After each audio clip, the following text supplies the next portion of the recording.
नमस्कार।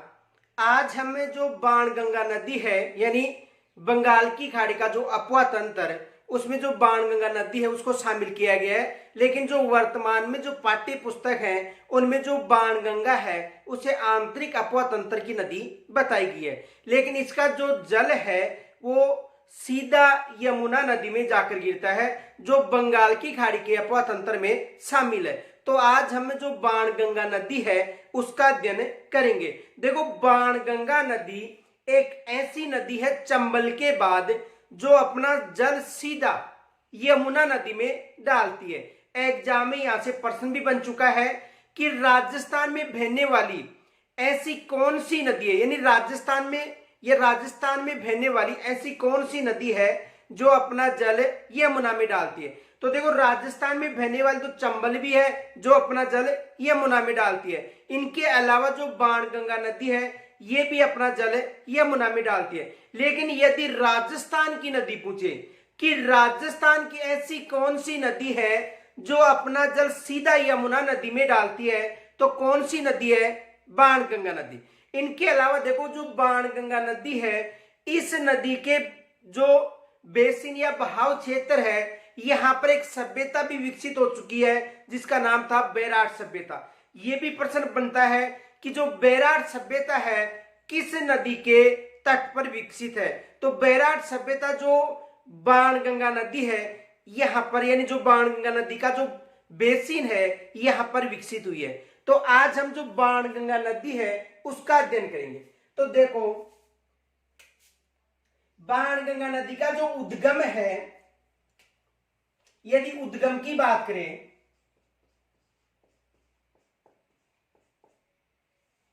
तो इसका जो उद्गम है बैराट की पहाड़ी जयपुर से होता है। इसका जो उद्गम है वो कहां से होता है, यानी बाणगंगा नदी का जो उद्गम है वो बैराट की पहाड़ी जयपुर से होता है। उद्गम होने के बाद देखो, ये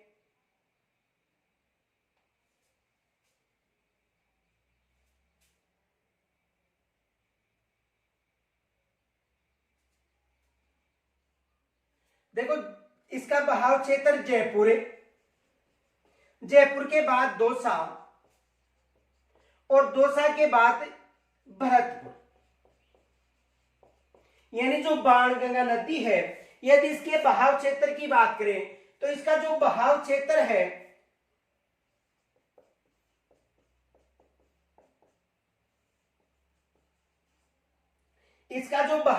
है बैराट की पहाड़ी जयपुर से इसका उद्गम होता है। उद्गम होने के बाद ये जयपुर में बहती हुई दौसा में बहती है, यानी जयपुर में इसका बहाव क्षेत्र है। जयपुर के बाद ये दौसा और दौसा के बाद भरतपुर में बहती हुई ये जो नदी है अपना जल यमुना नदी में, किस नदी में? यमुना नदी में ले जाकर डालती है। यमुना नदी में ये कहां पर जाकर समाप्त होती है? फतेहाबाद में। फतेहाबाद जो ये उत्तर प्रदेश में है, कहां पर है? उत्तर प्रदेश में। वहां पर जाकर ये नदी समाप्त हो जाती है। तो राजस्थान की यह ऐसी नदी है जो अपना जल सीधा किस नदी में डालती है? यमुना नदी में। और यदि राजस्थान में बहने वाली नदियों की यदि बात की जाए तो एक तो चंबल है और दूसरी कौन सी नदी है? बाणगंगा नदी। देखो, इस नदी के बहाव क्षेत्र में जयपुर में बैराट सभ्यता विकसित हुई है। बैराट सभ्यता, कौन सी सभ्यता विकसित हुई है? बैराट सभ्यता इस नदी के बहाव क्षेत्र में विकसित हुई है। और ये जो सभ्यता है यहां से मौर्यकालीन अवशेष भी मिले, किस सभ्यता से? बैराट सभ्यता से। देखो, यहां से मौर्यकालीन अवशेष भी मिले। इनके अलावा ये जो बाणगंगा नदी है इसे अर्जुन की गंगा, ताला नदी, रुठित नदी,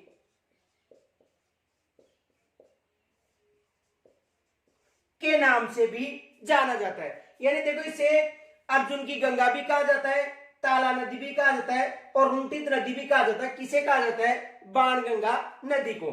और इस नदी की जो कुल लंबाई है 240 किलोमीटर। इसकी जो कुल लंबाई है वो कितनी है? 240 किलोमीटर। और इस नदी पर जयपुर में जमुआ रामगढ़ बांध भी बनाया गया था। इसके पास में जयपुर में कौन सा बांध बनवाया गया था? जमुआ रामगढ़।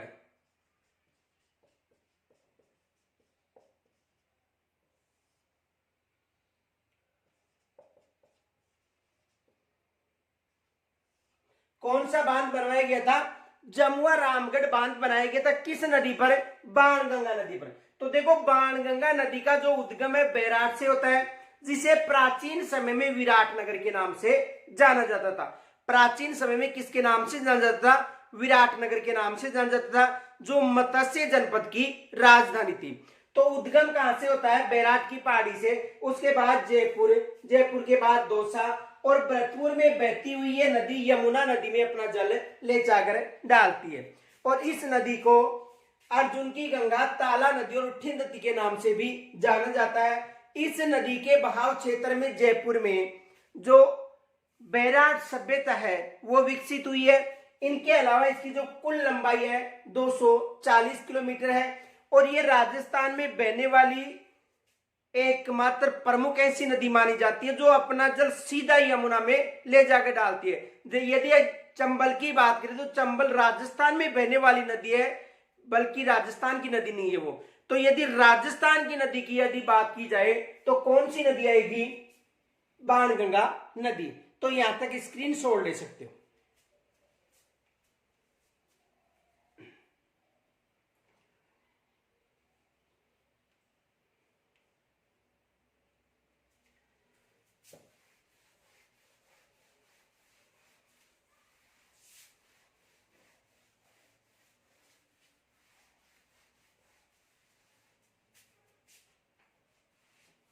देखो, इस नदी यानी बाणगंगा नदी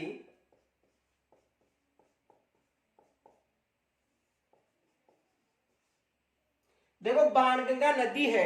यदि इसके उद्गम की बात करें तो उद्गम होता है बैराट की पहाड़ी जयपुर से। इसका उद्गम कहां से होता है? बैराट की पहाड़ी जयपुर से होता है। देखो, बैराट की यदि बात की जाए, बैराट इसे प्राचीन समय में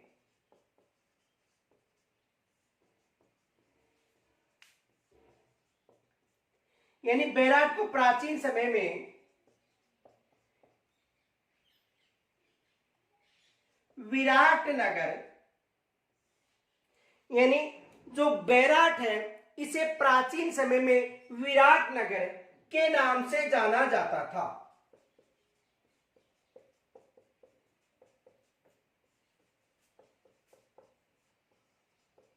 ये याद रखना कि जो बैराट है इसे प्राचीन समय की यदि बात करें तो प्राचीन समय में इसे विराट नगर के नाम से जाना जाता था, जो मत्स्य जनपद की राजधानी थी। यह भी याद रखना।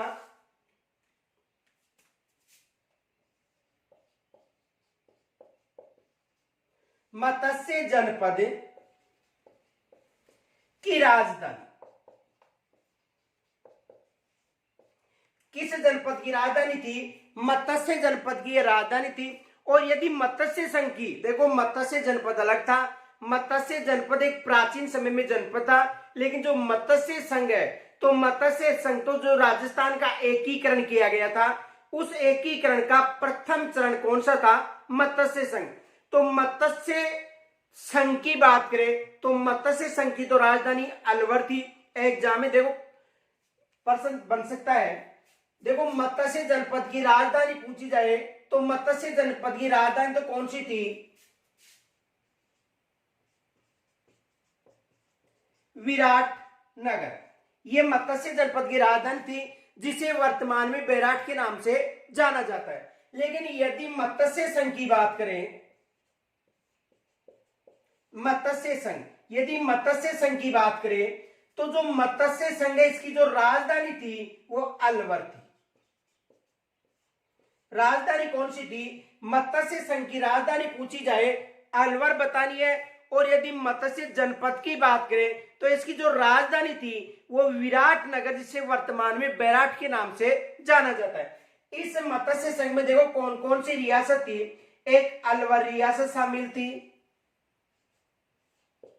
दूसरी भरतपुर रियासत शामिल थी, तीसरी करौली रियासत शामिल थी और चौथी सवाई माधोपुर जो धौलपुर।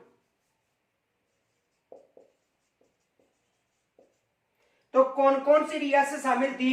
अलवर, भरतपुर, करौली और धौलपुर। तो मत्स्य संघ में 4 रियासत थी। यानी देखो जो एकीकरण का प्रथम चरण प्रारंभ हुआ था उस एकीकरण के प्रथम चरण का नाम मत्स्य संघ रखा गया था। और इस जो मत्स्य संघ की जो योजना थी भरतपुर दुर्ग में बनाई गई थी। किस दुर्ग में बनाई गई थी? भरतपुर दुर्ग में बनाई गई थी। और जो गुजरात के कन्हैयालाल माणिक्यलाल मुंशी थे यानी के मुंशी, जो प्रारूप समिति के सदस्य भी हैं, जो कांग्रेस से थे, तो कन्हैयालाल माणिक्यलाल मुंशी यानी के मुंशी ने जो प्रथम चरण था उसका नाम मत्स्य संघ रखा गया था। एग्जाम में प्रश्न भी आ चुका है ये कि जो मत्स्य संघ है इसका नामकरण किनके द्वारा किया गया था? तो के मुंशी के द्वारा यानी कन्हैयालाल माणिक्यलाल मुंशी के द्वारा इसका नामकरण किया गया था। जो प्रारूप समिति के सदस्य थे जिसका अध्यक्ष कौन था? भीमराव अंबेडकर। तो कहने का मतलब प्रारूप समिति का सदस्य भी था ये। इनके अलावा प्रारूप समिति में एकमात्र कांग्रेस सदस्य कौन था? ये भी प्रश्न बनता है। तो प्रारूप समिति में एकमात्र जो कांग्रेस सदस्य था वो के मुंशी था। तो उनके द्वारा जो भरतपुर दुर्ग में इसकी योजना बनाई गई थी, किसकी? प्रथम चरण मत्स्य संघ की। तो उनसी योजना में उन्होंने इसका नामकरण रखा गया था। कौन सा? मत्स्य संघ। और इसकी जो राजधानी थी वो कहां पर थी? अलवर में। लेकिन मत्स्य जनपद की बात करें तो कहां पर थी? विराटनगर। ये याद रखना। तो बाणगंगा नदी का जो उद्गम है वो कहां से होता है? बैराट की पहाड़ी से प्राचीन समय में विराटनगर के नाम से जाना जाता था। तो यहां से एग्जाम में अधिकतर प्रश्न बनते हैं। तो पहले तो यहां तक स्क्रीनशॉट ले सकते हो।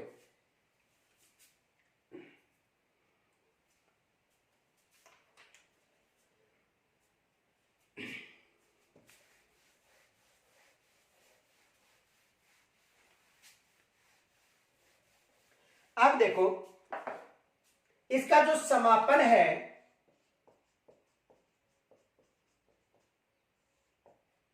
देखो समापन यमुना नदी में किस नदी में? यमुना नदी में होता है। कहां पर होता है? फतेहाबाद उत्तर प्रदेश। कहां पर होता है? देखो इसका जो समापन है यमुना नदी में फतेहाबाद उत्तर प्रदेश है यहां पर होता है। यानी उत्तर प्रदेश में इस यमुना नदी में जाकर ये नदी मिल जाती है। कौन सी नदी? बाणगंगा नदी। अब इसका जो बहाव क्षेत्र है, देखो इसका बहाव क्षेत्र है, जयपुर से इसका उद्गम होता है। जयपुर के बाद में ये दौसा में बहती है। दौसा के बाद में जो बेर भरतपुर है यहां से ये भरतपुर में प्रवेश करती है। तो इसका जो बहाव क्षेत्र है जयपुर, दौसा और भरतपुर, ये इसका बहाव क्षेत्र है। यदि राज्य की बात करें तो देखो राज्य राजस्थान व उत्तर प्रदेश, 2 राज्यों में इसका बहाव क्षेत्र है। तो देखो उद्गम होता है बैराट की पहाड़ी जयपुर से। इसका बहाव, इसका जो समापन है यमुना नदी में होता है। और इसका जो बहाव क्षेत्र है जयपुर, दौसा व भरतपुर में, यानी राजस्थान और उत्तर प्रदेश में ये नदी बहती है। देखो ये फैक्ट याद रखना, ये है राजस्थान की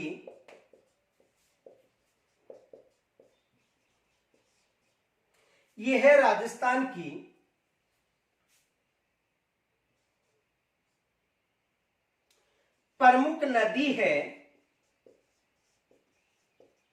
जो अपना जल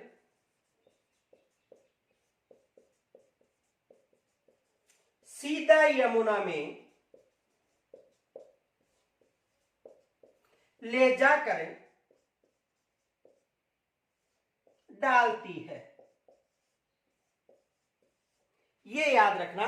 देखो, ये है राजस्थान की प्रमुख नदी है, राजस्थान की मानी जाती है, राजस्थान की, जो अपना जल यमुना में ले जाकर डालती है।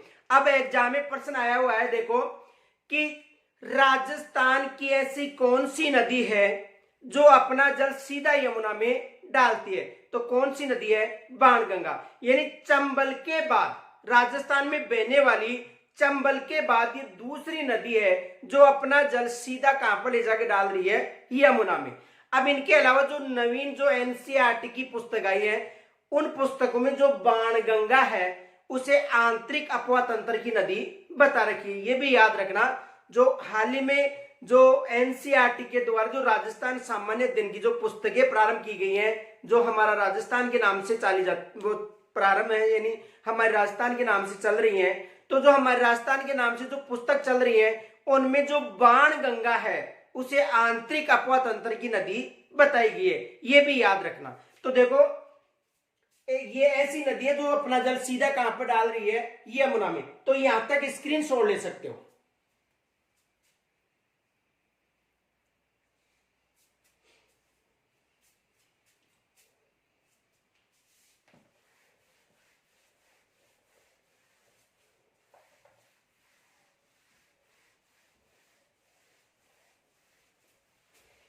अब देखो,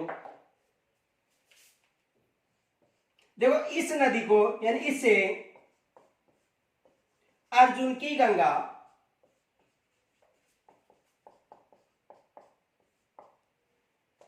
ताला नदी व रुठित नदी के नाम से भी जाना जाता है। किनके नाम से? अर्जुन की गंगा भी कहा जाता है, ताला नदी और रुठित नदी के नाम से भी जाना जाता है। इनके अलावा देखो, इस नदी के तट पर बैराट सभ्यता विकसित हुई है।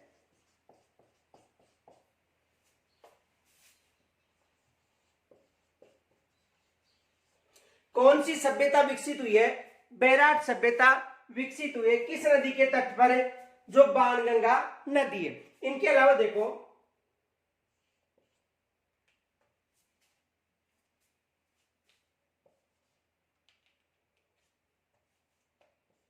नोट,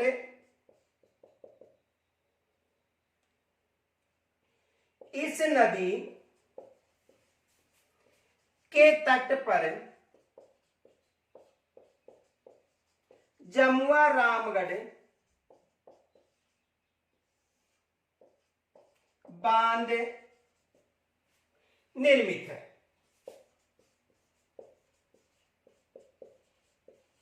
कौन सा बांध निर्मित है? जमुआ रामगढ़ बांध निर्मित है। इस बांध से, जो जमुआ रामगढ़ बांध है, इस बांध से जो जयपुर जिला है उसमें पेयजल की आपूर्ति होती थी। वर्तमान में देखो, वर्तमान में जो जयपुर में अधिकतर क्षेत्र में जो पेयजल की आपूर्ति हो रही है बिसलपुर बांध से हो रही है। ये याद रखना कि यदि वर्तमान में जयपुर के अधिकतर क्षेत्रों में जो पानी की आपूर्ति हो रही है, पेयजल आपूर्ति, वो किस बांध से हो रही है? जो बिसलपुर बांध है, बनास नदी पर निर्मित है, उस बांध से हो रही है। लेकिन प्राचीन समय में जो जमुआ रामगढ़ बांध था, कौन सा बांध? जमुआ रामगढ़ बांध, उस बांध से जयपुर जिले में पेयजल की आपूर्ति होती थी। लेकिन वर्तमान में किस बांध से हो रही है? बिसलपुर बांध से। तो देखो, अर्जुन की गंगा, ताला नदी, रुठित नदी, इनके अलावा बैराट सभ्यता विकसित हुई है। और ये भी याद रखना, इस नदी की जो कुल लंबाई है 240 किलोमीटर है। कुल लंबाई कितनी है? 240 किलोमीटर लंबाई है। किस नदी की? बाणगंगा नदी की। तो यहां तक स्क्रीनशॉट ले सकते हो।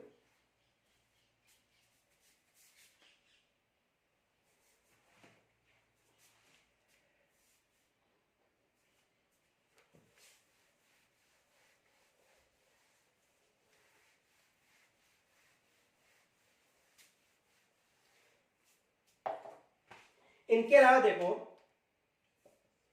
इस नदी के पास भरतपुर में अनजान बांध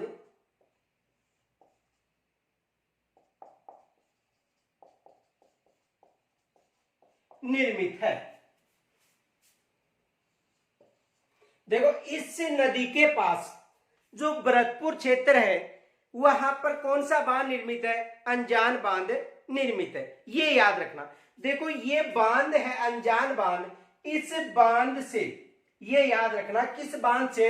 इस बांध से जो भरतपुर में निर्मित है, गंभीरी व बाणगंगा नदी के मध्य। किन नदियों के मध्य निर्मित है? गंभीरी व बाणगंगा नदी के मध्य निर्मित है ये बांध। देखो,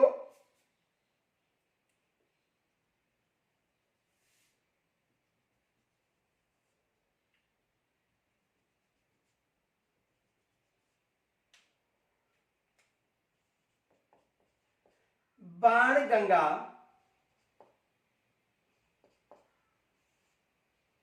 और गंभीरी। देखो, गंभीरी का जो उद्गम है, इस नदी का गंगापुर सिटी सवाई माधोपुर से इसका उद्गम होता है। किसका? गंभीरी का। उसके बाद में भरतपुर में बहती हुई अपना जल सीधा ले जाकर किस नदी में डाल रही है? यमुना नदी में। ये भी सीधा जल अपना यमुना नदी में डालती है। देखो,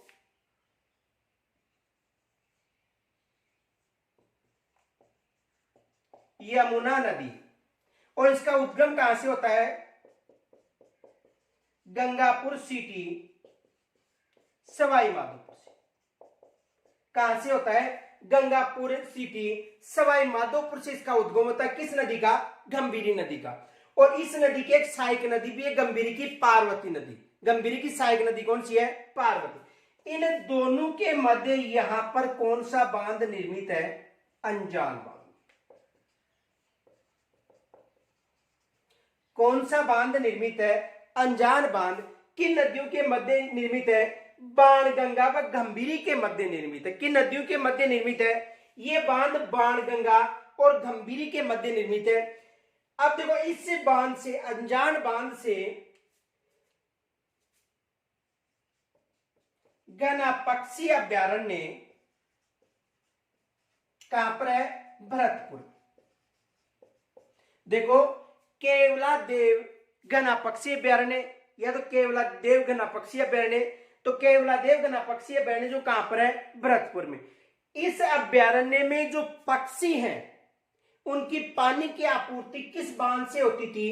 अनजान बांध से। ये याद रखना, इस बांध से यहां पर पानी की आपूर्ति होती थी।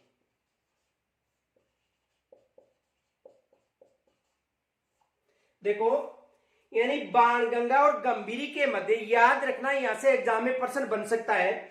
बाणगंगा और गंभीरी पहले तो यमुना नदी में अपना सीधा जल डालती है, और बाणगंगा और जो गंभीरी, इनके मध्य भरतपुर में अनजान बांध निर्मित है। इस बांध से जो गनापक्षी अभ्यारण्य है जो कहां पर है? भरतपुर में, यानी केवलादेव गनापक्षी अभ्यारण्य जो भरतपुर में है। यहां पर जो पक्षी है उनको पानी की आपूर्ति किस बांध से हो रही थी? अनजान बांध से। अब देखो, जो गनापक्षी अभ्यारण्य जो भरतपुर में है, यानी केवलादेव गनापक्षी अभ्यारण्य, इस पक्षी अभ्यारण्य को 1985 में विश्व धरोहर सूची में शामिल किया था।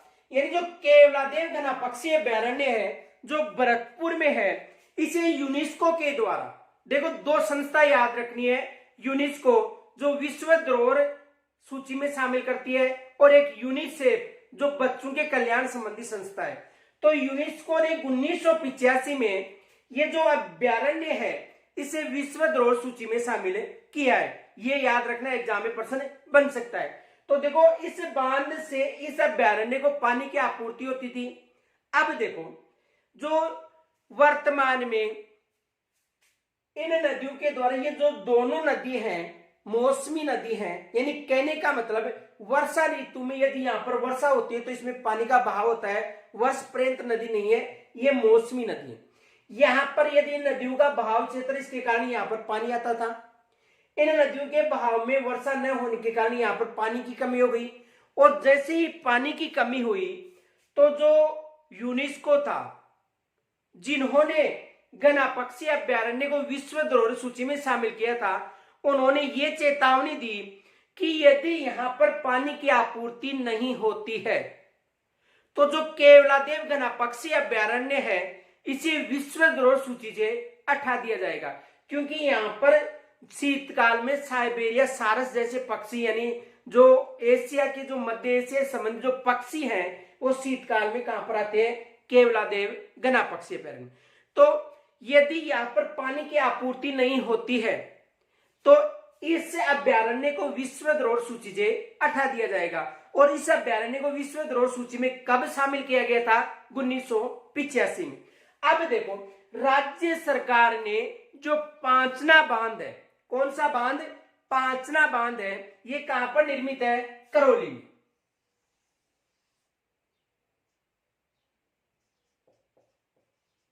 पांचना बांध कहां पर है, करौली। ये याद रखना, पांचना बांध जो कहां पर है, करौली में।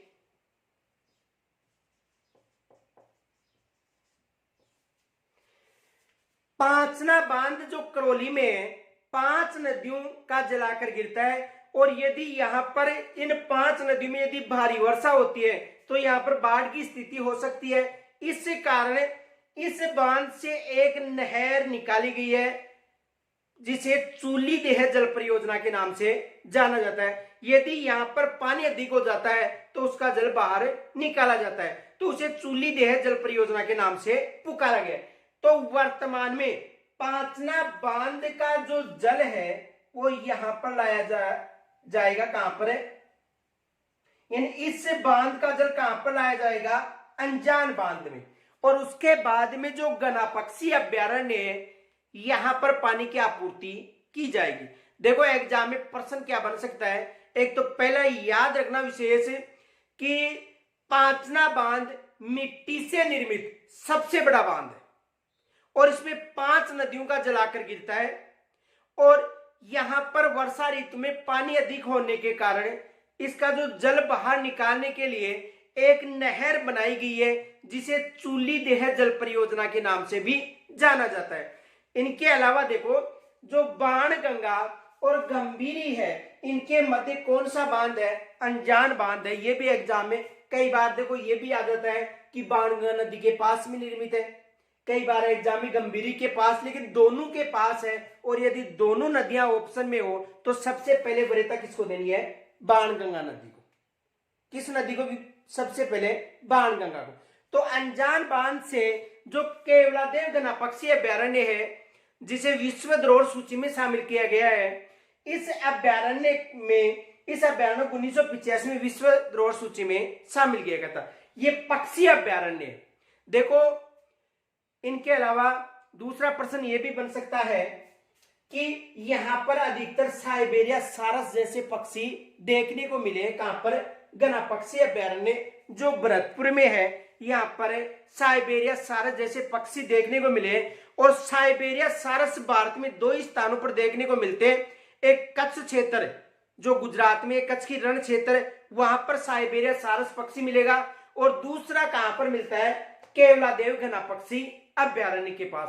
ये विशेष याद रखना 2 तथ्य कि साइबेरिया सारस यदि भारत में पूछा जाए तो भारत में 2 कच्छ की रण क्षेत्र और दूसरा घना पक्षी अभ्यारण्य। और यदि राजस्थान की बात करें तो आपको कहां पर बताना है, घना पक्षी अभ्यारण्य जो कहां पर है, भरतपुर में। इनके अलावा जो घना पक्षी अभ्यारण्य है इसे विश्व धरोहर सूची में भी शामिल किया गया है। एकमात्र ये ऐसा अभ्यारण्य है जिसे विश्व धरोहर सूची में शामिल किया गया है। इनके अलावा राजस्थान में वर्तमान में 4 ऐसे अभ्यारण्य हैं जिनमें बाघ परियोजनाएं स्थापित की गई है। कितने, 4। ये याद रखना।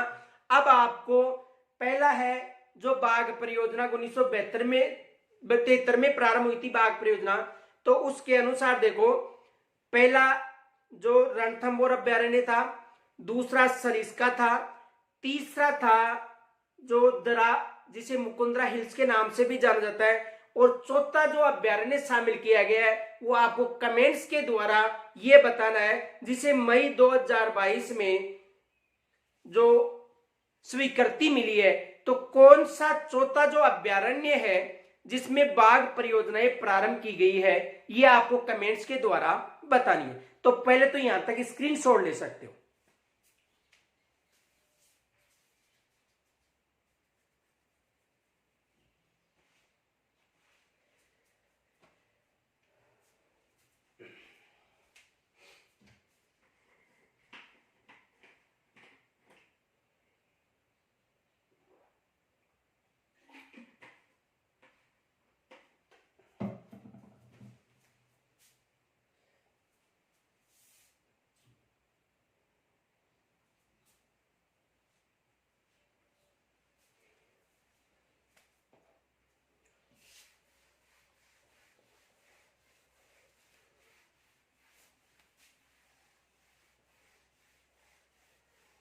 इनके अलावा देखो, बाणगंगा के अलावा जो दूसरी नदी है गंभीरी नदी, तो गंभीरी नदी का जो उद्गम है वो कहां से होता है? गंगापुर सिटी से, याद रखना।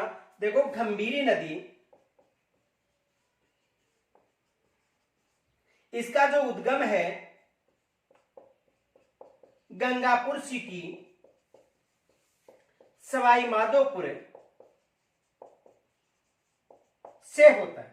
उद्गम होने के बाद देखो ये करौली व भरतपुर में बहती हुई अपना जल सीधा यमुना नदी में ले जाकर डालती है। कहां पर? यमुना। तो इसका बहाव क्षेत्र सवाई माधोपुर के बाद में करौली, और करौली के बाद भरतपुर में बहती उत्तर प्रदेश में जाकर किस नदी में मिल जाती है? यमुना नदी में मिल जाती है। इसकी एक सहायक नदी है जो करौली में ही उद्गम होता है और करौली में ही समाप्त है, उसका नाम है पार्वती नदी। जो गंभीरी नदी है इसकी सहायक नदी कौन सी है? पार्वती। तो देखो गंभीरी नदी का जो उद्गम है वो कहां से होता है? गंगापुर सिटी, सवाई माधोपुर से होता है। करौली भरतपुर में बहती उत्तर प्रदेश में प्रवेश होकर ये नदी अपना जल यमुना नदी में डालती है, और इस नदी की जो सहायक नदी है वो कौन सी है? पार्वती। ये भी एग्जाम में प्रश्न बन सकता है कि यमुना, प्रश्न देखो ऐसा बन सकता है, निम्न में से कौन सी नदी सीधा अपना जल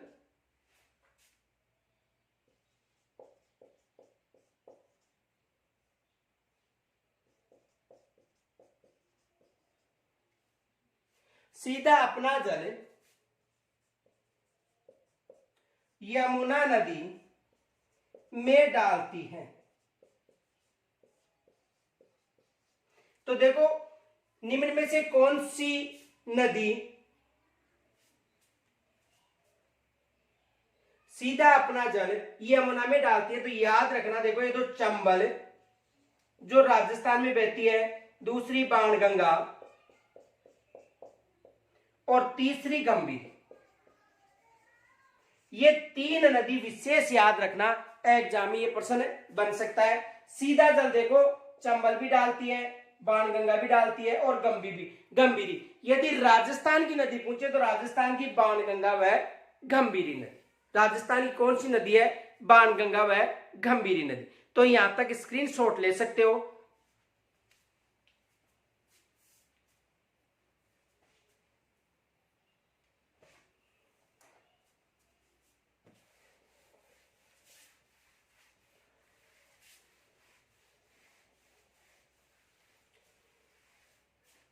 आज जो हमारा टॉपिक है अपवा तंत्र वो समाप्त हो गया। अब देखो अपवा तंत्र से कैसे प्रश्न बनते हैं एग्जाम में, देखो आज तक कैसे प्रश्न आए हैं विशेष याद रखना, ऐसे प्रश्न अधिकतर पूछे जाते हैं। तो देखो अपवा तंत्र से संबंध जो प्रश्न है कैसे बनते हैं ये आपको याद रखना। देखो एक तो प्रश्न ये बन सकता है, निम्न में से कौन सी नदी आंतरिक अपवा तंत्र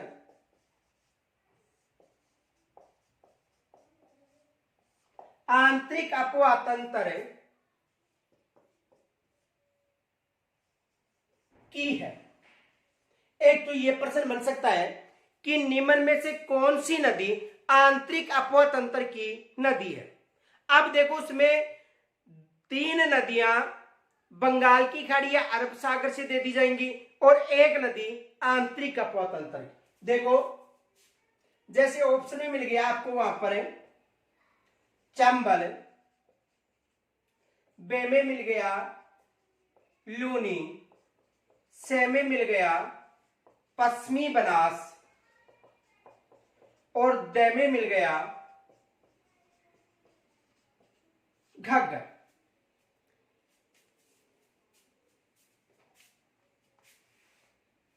देखो लूनी यानी चंबल लूनी, से में पश्चिमी बनास और द में घग्गर। एक तो ऐसा प्रश्न बन सकता है। तो देखो चंबल बंगाल की खाड़ी, लूनी अरब सागर, पश्चिमी बंगाल अरब सागर, और ये कौन सी नदी है? आंतरिक नदी।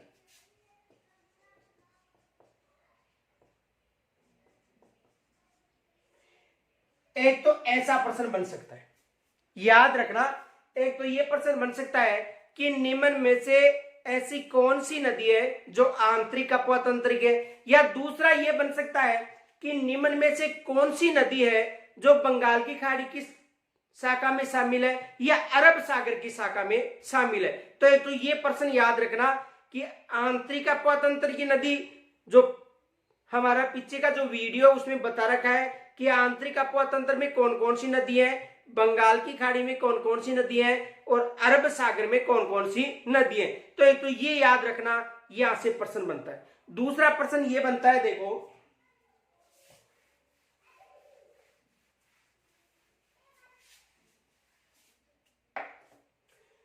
दूसरा प्रश्न ऐसा बनता है, निम्न में से नदियों के संबंध में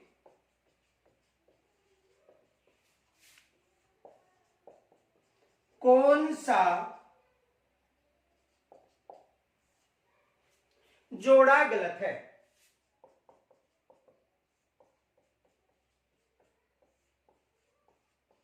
एक प्रश्न ऐसा बनता है कि निम्न में से नदियों के संबंध में कौन सा जोड़ा गलत है। देखो वहां पर आपको ऑप्शन दे दिए जाएंगे,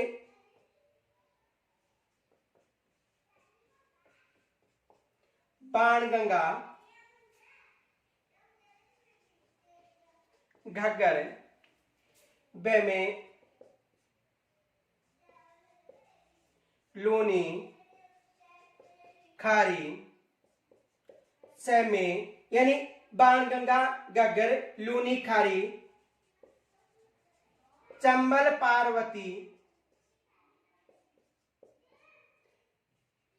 माही, सोम। ये ऑप्शन दे दिया आपको। देखो कौन कौन से निम्न में से, देखो एग्जाम में ऐसा प्रश्न बनता है, निम्न में से नदियों के संबंध में कौन सा जोड़ा गलत है। ए में मिल गया बाणगंगा, घग्गर, बे में मिल गया लूनी, खारी, से में मिल गया चंबल, पार्वती और द में मिल गया माही व सोम। तो देखो इनमें से कौन सा जोड़ा गलत है? ये गलत है।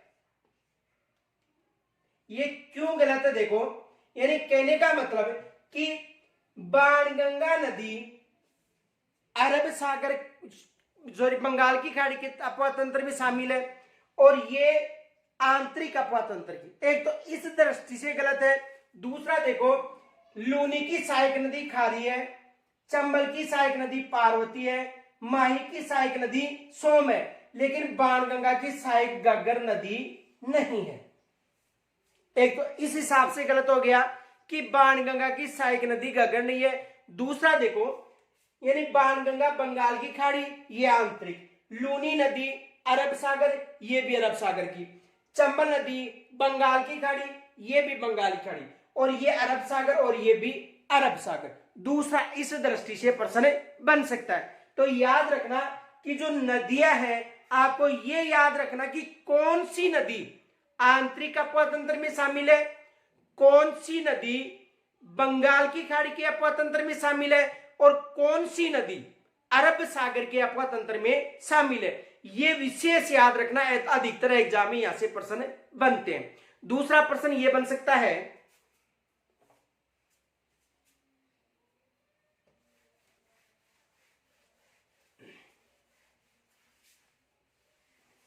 देखो एक प्रश्न ऐसा बन सकता है,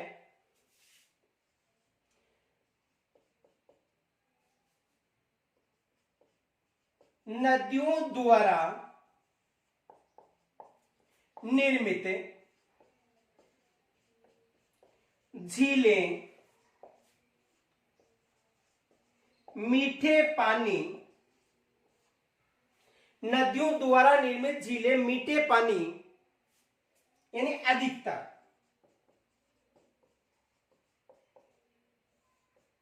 होती है, तो बताओ राजस्थान में ऐसी कौन सी, देखो नदियों द्वारा निर्मित झील मीठे पानी की यानी अधिकतर होती है, तो बताओ राजस्थान में ऐसी कौन सी नदी है जो खारे पानी की झील का निर्माण करती है।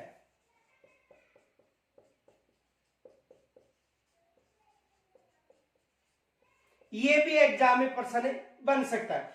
देखो नदियों के द्वारा, यदि नदियों की बात करें तो नदियों के द्वारा अधिकतर जो झीलें हैं राजस्थान में, यदि पश्चिमी राजस्थान की बात कर लो, चाहे पूर्वी राजस्थान में तो खारे पानी की झील है ही नहीं, यह भी याद रखना, केवल पश्चिमी राजस्थान में खारे पानी की झील पाए जाते हैं। और पश्चिमी राजस्थान में खारे पानी की झील पाए जाने का कारण यह है कि प्राचीन समय में यहां पर समुद्र था, इस कारण यहां पर खारे पानी की झील पाई जाती है। तो देखो नदियों द्वारा निर्मित झील मीठे पानी के लिए अधिकतर होती है, तो बताओ राजस्थान में ऐसी कौन सी नदी है जो खारे पानी की झील का निर्माण करती है। एग्जाम में यह प्रश्न बन सकता है। तो देखो राजस्थान में यदि बात करें तो जो काकनीय नदी है, जिसे मसूरदी के नाम से भी जाना जाता है, जो काकनीय नदी है इसे मसूरदी के नाम से भी जाना जाता है, और इस नदी के द्वारा भुज झील का निर्माण किया जाता है।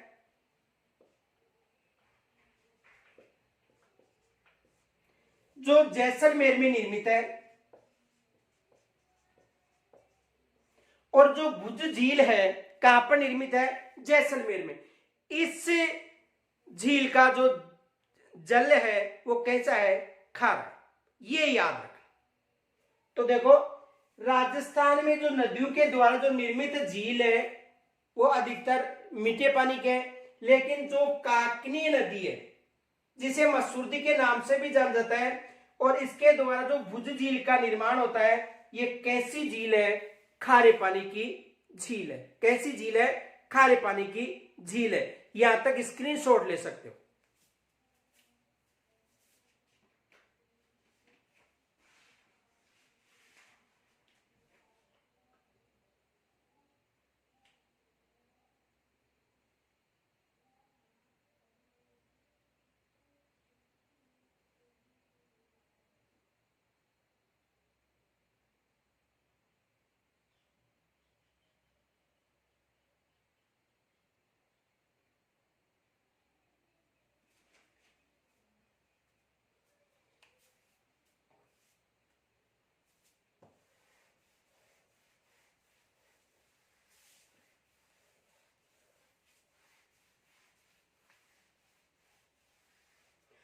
तो देखो यानी कि नदी के द्वारा निर्मित कौन सी झील, भुज झील, जो खारे पानी की झील है। दूसरा प्रश्न यह बन सकता है,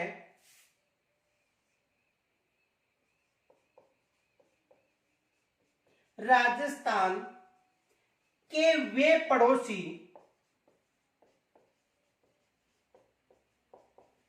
राज्य बताओ।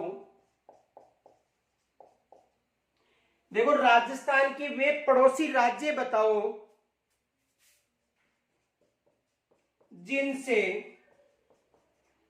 राजस्थान में, यानी राजस्थान के वे पड़ोसी राज्य बताओ जिनसे राजस्थान में नदी आकर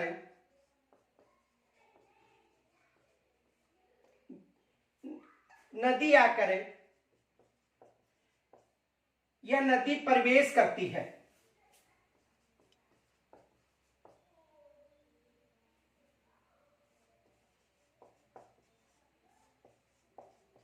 देखो, राजस्थान के वे पड़ोसी राज्य बताओ जिनसे नदियां आकर प्रवेश होती हैं राजस्थान में। यानी कहने का मतलब है कि जो राजस्थान की सीमावर्ती बात करें तो पंजाब से लगती है, हरियाणा से लगती है, उत्तर प्रदेश से लगती है, मध्य प्रदेश से लगती है और गुजरात से लगती है। तो आपको यह बताना है कि ऐसे कौन से राज्य हैं जिनसे नदियां राजस्थान में आकर प्रवेश होती हैं। देखो, राजस्थान की बात करें तो राजस्थान की जो पड़ोसी राज्य हैं, एक तो पंजाब हो गया जिसकी सबसे कम सीमा लगती है, पंजाब के बाद हरियाणा, हरियाणा के बाद उत्तर प्रदेश, उत्तर प्रदेश के बाद मध्य प्रदेश और गुजरात।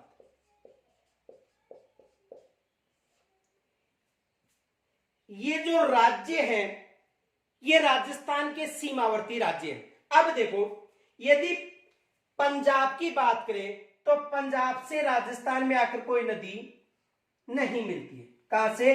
पंजाब से आकर। ये याद रखें, पंजाब से राजस्थान में कोई नदी प्रवेश नहीं होती।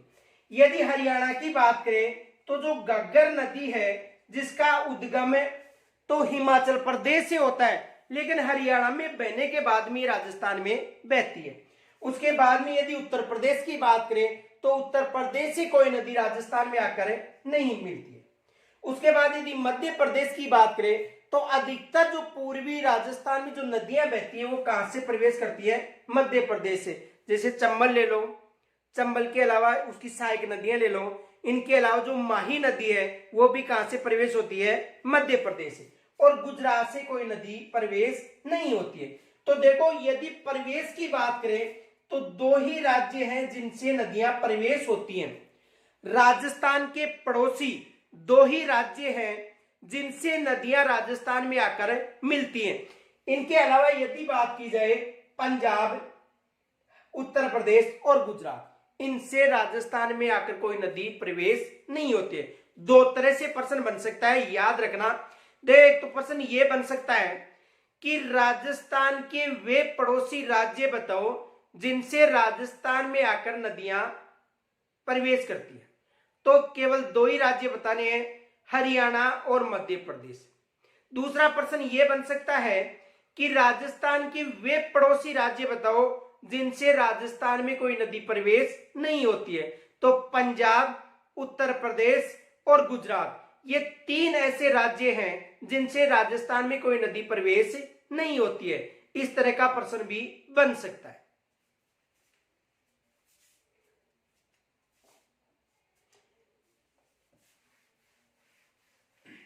दूसरा प्रश्न यह बन सकता है,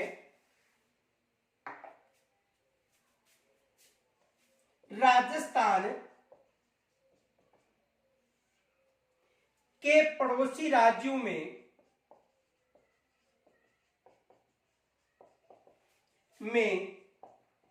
राजस्थान, देखो, राजस्थान के पड़ोसी राज्यों में राजस्थान से बहने वाली नदियां उन राज्यों में, किन पड़ोसी राज्यों में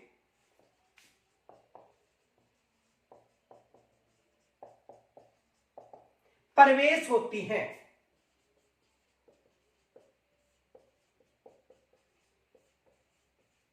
देखो, राजस्थान के पड़ोसी राज्यों में राजस्थान से बहने वाली नदियां किन पड़ोसी राज्यों में जाकर प्रवेश होती है। देखो कहने का मतलब यह है कि राजस्थान के जो पड़ोसी राज्य हैं वे कौन कौन से पड़ोसी राज्य हैं जिनमें राजस्थान की नदियां, राजस्थान में बहने वाली नदी जाकर प्रवेश होती है। देखो एक तो प्रश्न यह बन सकता है कि पड़ोसी राज्य बताओ जिनकी नदी राजस्थान में आती है, या पड़ोसी राज्य बताओ जिनकी नदी राजस्थान से पड़ोसी राज्यों में जाकर प्रवेश होती है। तो देखो यदि पड़ोसी राज्यों की बात करें तो एक तो पंजाब हो गया, दूसरा हरियाणा, तीसरा उत्तर प्रदेश, चौथा मध्य प्रदेश और पांचवा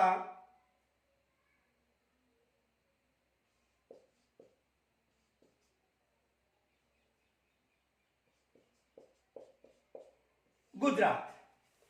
अब देखो राजस्थान की जो नदियां या राजस्थान में बहने वाली नदी पड़ोसी राज्य में जो प्रवेश होती है किन किन राज्यों में होती है। देखो यदि राजस्थान की बात करें तो राजस्थान की कोई भी नदी पंजाब में जाकर प्रवेश नहीं होती। यदि हरियाणा की बात करें तो इसमें जो साबी नदी है जिसे साहिबी नदी के नाम से भी जाना जाता है, किसके नाम से, साहिबी, ये नदी हरियाणा में जाकर प्रवेश होती।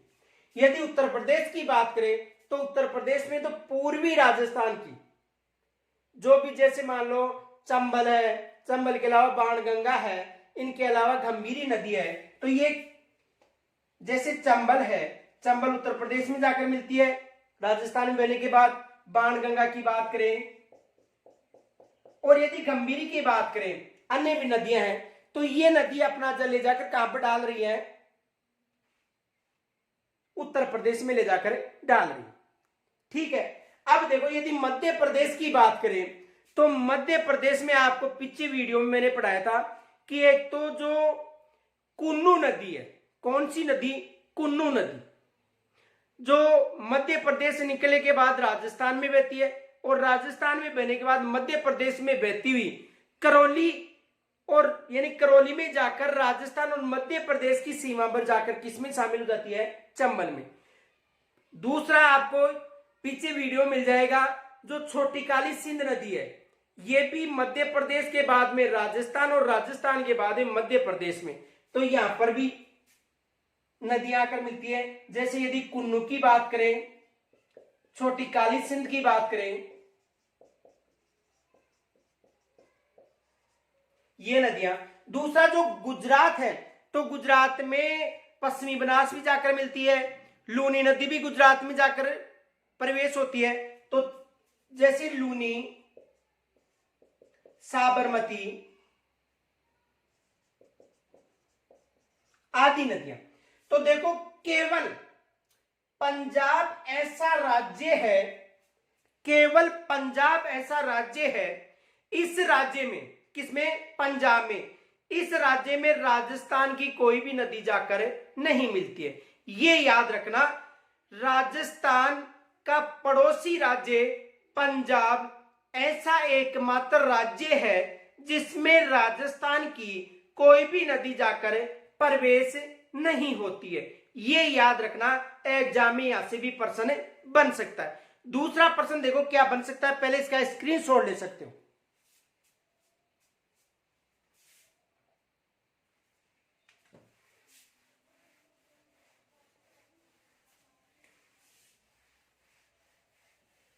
दूसरा प्रश्न यह बन सकता है, राजस्थान की नदियां जो अपना जल पड़ोसी राज्यों में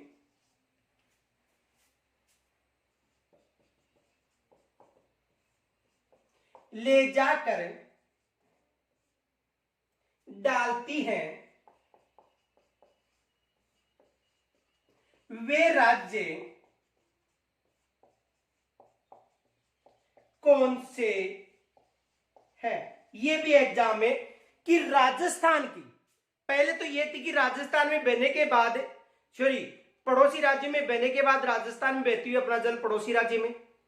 अब देखो शर्त क्या है केवल राजस्थान की, कि राजस्थान में बहने वाली ऐसी ऐसी नदियां जो अपना जल पड़ोसी राज्य में ले जाकर डालती हैं, वो कौन से राज्य है? दोबारा ध्यान से सुनना कि राजस्थान में बहने वाली राजस्थान की नदियां जो पड़ोसी राज्यों में ले जाकर अपना जल डालती है, वो कौन से राज्य हैं? देखो, यदि पंजाब की बात करें तो पंजाब हो गया, दूसरा हरियाणा हो गया, तीसरा उत्तर प्रदेश हो गया, चौथा मध्य प्रदेश हो गया और पांचवा गुजरात। अब देखो, यदि पंजाब की बात करें तो पंजाब तो किसी भी क्षेत्र में शामिल नहीं है, न तो नदी आती है न नदी जाती है, चाहे राज्य की हो चाहे बाहरी हो, ये याद रखना। तो पंजाब में तो कोई नदी आकर, राजस्थान की कोई नदी जाकर प्रवेश नहीं होती।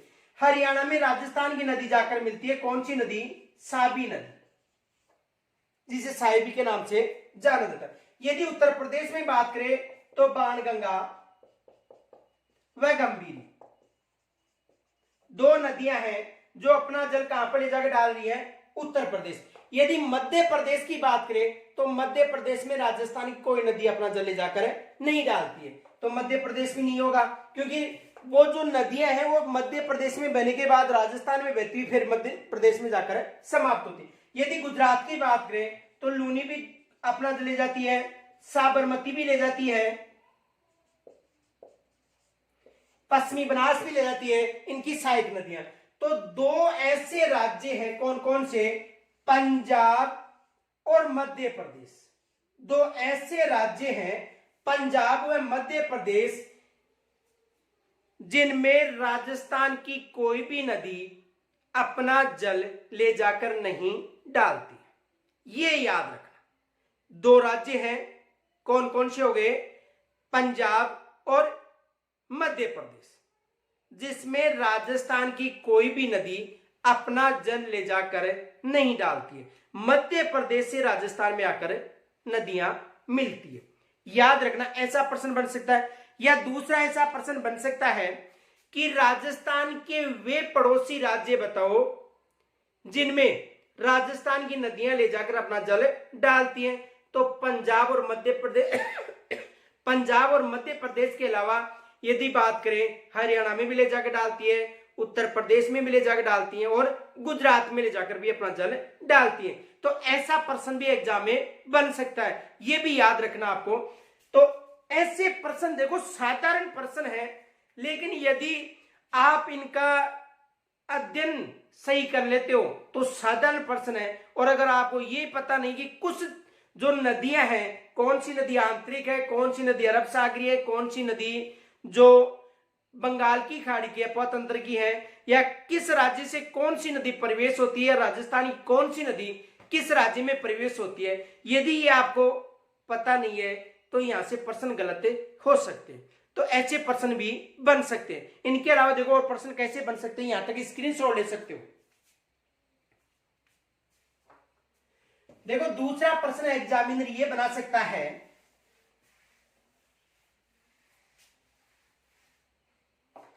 दूसरा प्रश्न ये बना सकता है, राजस्थान में शामिल ऐसा कौन सा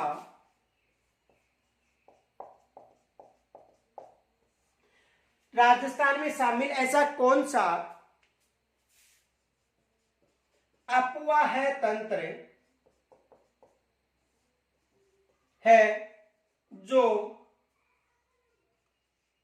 कर्क रेखा को विभाजित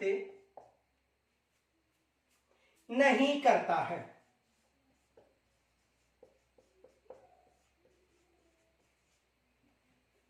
देखो राजस्थान में शामिल ऐसा कौन सा अपवाह तंत्र है जो कर्क रेखा को विभाजित नहीं करता है। देखो राजस्थान में कौन कौन से अपवाह तंत्र है, एक है आंतरिक अपवाह तंत्र,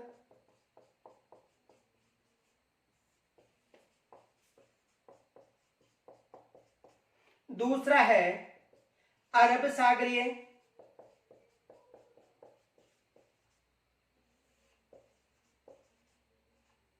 तीसरा है बंगाल की खाड़ी का अपवा तंत्र, 3 ही अपवा तंत्र है और सभी, ये प्रश्न बन गया। तो देखो राजस्थान की यदि बात करें तो आंतरिक अपवा तंत्र की नदियां, कौन सी अपवा तंत्र की? आंतरिक अपवा तंत्र की नदियां अपना जो आंतरिक अपवा तंत्र की नदियां केवल राजस्थान में ही मरुस्थल में समाप्त हो जाती है और आंतरिक अपवा तंत्र की नदियां कर्क रेखा को विभाजित नहीं करती है, क्योंकि कर्क रेखा दक्षिणी राजस्थान में जो बांसवाड़ा क्षेत्र है, जो बांसवाड़ा कुशलगढ़ है, यहां से गुजरती है। तो राजस्थान में आंतरिक अपवा तंत्र ऐसा अपवा तंत्र है जिसकी नदियां कर्क रेखा को विभाजित नहीं करती हैं, ये विशेष याद रखना। तो यदि यहां तक यदि कोई समस्या हो तो कमेंट्स के द्वारा मुझे जरूर बताना। इनके अलावा देखो आप सभी से निवेदन है कि इस वीडियो को अधिक से अधिक अपने ग्रुप में शेयर करें। इनके अलावा लाइक जरूर करना ताकि हमारा जो मनोबल है वो बढ़ता रहे।